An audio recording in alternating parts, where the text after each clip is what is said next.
안녕하세요. 메디슬립연구소 코골이 박사 AA입니다. 오늘은 현재 구강 내 장치 관련 의학 논문들을 알아보겠습니다. 한국보건의료원 구강 내 장치에 대한 자료에 따르면 코골이 및 폐쇄성 수면무호흡증 치료에 구강 내 장치가 양압기보다 환자들의 선호도가 높았으며 구강 내 장치의 치료 순응도도 양압기보다 높았습니다. 연구 참여자 중 86%가 지속적으로 착용하였고 다른 연구에서는 93%가 유지한다고 나타났습니다. 이는 양압기의 6개월 이후 순응도인 46%보다 월등히 높음을 알 수 있습니다. 또한 양압기와 함께 사용해도 더 좋은 효과가 관찰된다고 보고합니다. 다음은 울산대 서울아산병원의 구강 내 장치 논문입니다. 핵심 내용은 구강장치는 입안에서 잘 고정되어야 하며 하악골을 충분히 전진시키거나 벌려주어야 한다. 처음 최대 전진 가능량의 3분의 2 정도를 시도할 수 있다. 수직적으로나 또는 측방으로 자유롭게 하악 운동을 허용하면 턱관절증의 위험을 줄이고 환자의 적응도를 높일 수 있다. 단, 분리형의 경우 이갈이 증상이 동반되면 장치에 파절이 있을 수 있다. 이 말은 치아와 입에서 잘 빠지지 않고 상하좌우로 움직일 수 있어야 통증과 부작용이 적으며 적응도 빠르다는 얘기입니다.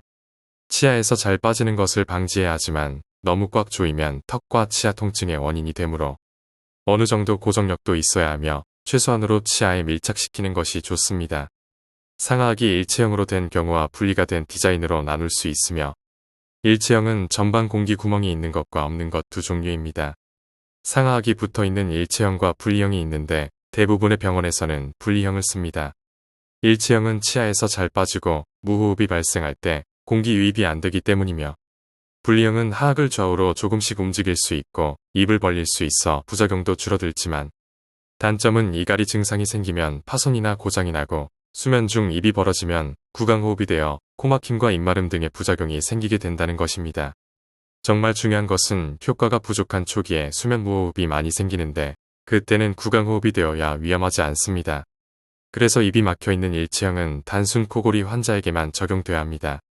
입이 벌어지는 분리형은 수면무호흡이 발생해도 위험성은 없지만 기구가 분리되므로 입이 벌어지면서 구강호흡이 되어 코가 막히는 악순환으로 입마름과 턱이 내려가고 혀도 뒤로 밀려 효과가 부족해집니다.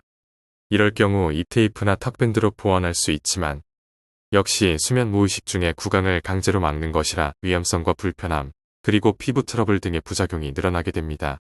이것이 가장 큰 문제점입니다.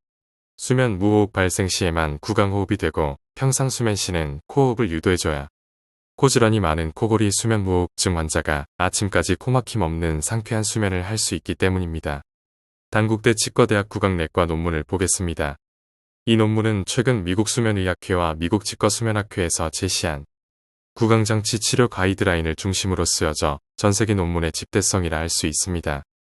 핵심 내용을 말씀드리면 구강장치는 경증 코골이부터 증증 수면 무호흡증 치료까지 단기간에 양압기에 상응할 만한 효과가 있는 비침습적 치료법이므로 양압기 치료에 좋은 대안이다.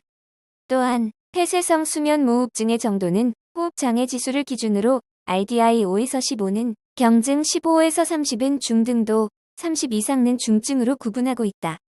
구강장치는 하악의 전방 이동량이 클수록 치료 효과가 크지만 점차적으로 이동량을 증가시켜 적정하는 것이 부작용을 최소화하면서 최적의 치료 결과를 가져올 수 있다. 보통 6에서 10mm 또는 최대 전방 이동량의 50에서 75%가 전방 이동량이 된다. 수직 개구량 증가 시 상기도 개방에 역효과를 보였기 때문에 최소화해야 한다. 부작용으로는 턱관절 통증, 근막 통통, 치아 통증, 과도한 침 분비, 턱관절의 관절음, 구강 건조, 치은 자극 등이 있다. 대부분 일시적이며 턱관절 증상은 시간이 지나면서 감소하고 환자 대다수가 6에서 12개월이면 증상이 해소된다. 일반적으로 교합 변화의 정도는 무시해도 될 정도이며 실제 많은 환자가 이런 교합 변화를 인지하지 못하고 대다수의 환자는 긍정적인 효과 때문에 교합 변화와 관련한 부작용이 있더라도 치료에 동의한다. 라고 기술되어 있습니다. 서울대 치과병원 구강내과에서는 구강 내 장치의 부작용과 중단 원인을 분석하고 관리법을 기술하였습니다. 중요 내용은 치료가 간단하고 휴대가 편하며 전력을 사용하지 않고 경증과 증등도 폐쇄성 수면 무호흡증의 수술이나 양압기를 대체할 만한 효과가 있다. 서울대 논문 역시 하악 전진량은 개인마다 다르지만 대개 최대 50에서 70%가 효과적 불편감을 최소화하기 위해서 여러 번의 조정이 필요하다라고 써 있으며 1982에서 2002년까지 구강장치 효과에 대한 40여 편의 논문을 종합해보면 코골이의 87%, 수면 무호흡증 환자의 호흡장애 지수는 55.7%가 감소하는 것으로 나타난다.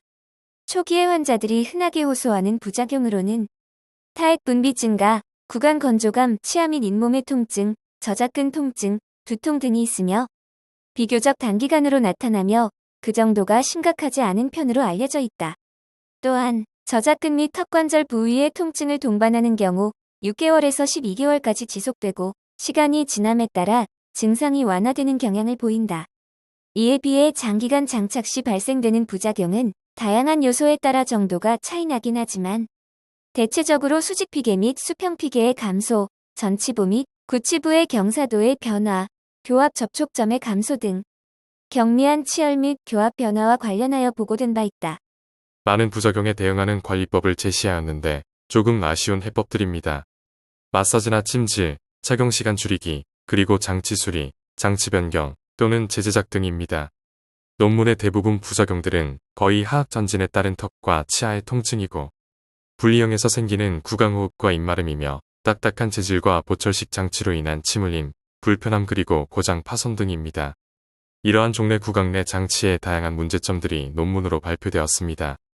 이와 더불어 발생되는 현실적으로 개선되어야 하는 사항이 있습니다. 첫째, 제조기간이 길고 중증인 경우 하악 전진이 적정까지 세팅되려면 장시간에 걸쳐 조금씩 늘려야 하는데 여러 번의 내원과 여러 번의 검사가 필요하고 그 사이에 환자들의 불만이 늘어나게 됩니다. 그래서 결국 하악 전진이 많이 필요한 중증인 경우는 잘 권장하지 않고 양압기를 권합니다.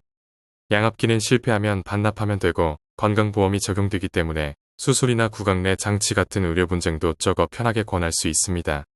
둘째, 너무 비쌉니다.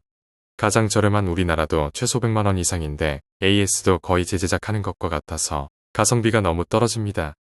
셋째, 치아 모양이 바뀌게 되면 다시 만들어야 하고 이갈이나 이약물기가 동반되면 파손되거나 부품이 고장납니다.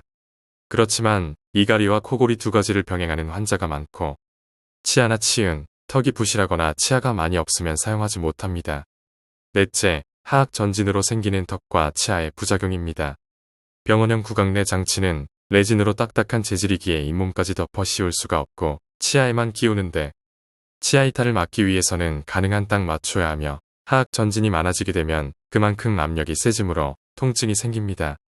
그래서 조금씩 턱 근육을 이완시키며 전질량을 늘려야 하므로 기간이 길어지게 되고 계속 병원을 다니며 수정과 검사를 반복해야 하는 것입니다. 다섯째, 초기에는 효과가 부족하여 무호흡이 발생하므로 입이 벌어지게 만듭니다. 그러나 최종 하악 전진이 되어도 입이 벌어지면 구강호흡이 되어 코막힘과 입마름, 그리고 효과 또한 떨어지게 됩니다. 위의 부작용과 가격, 기능이 개선된다면 구강 내 장치는 그야말로 양압기와 수술 없이 코골이와 수면무호흡증에 최선의 치료가 될 것입니다. 이상 메디슬립 연구소 코골이 박사 AI였습니다. 감사합니다.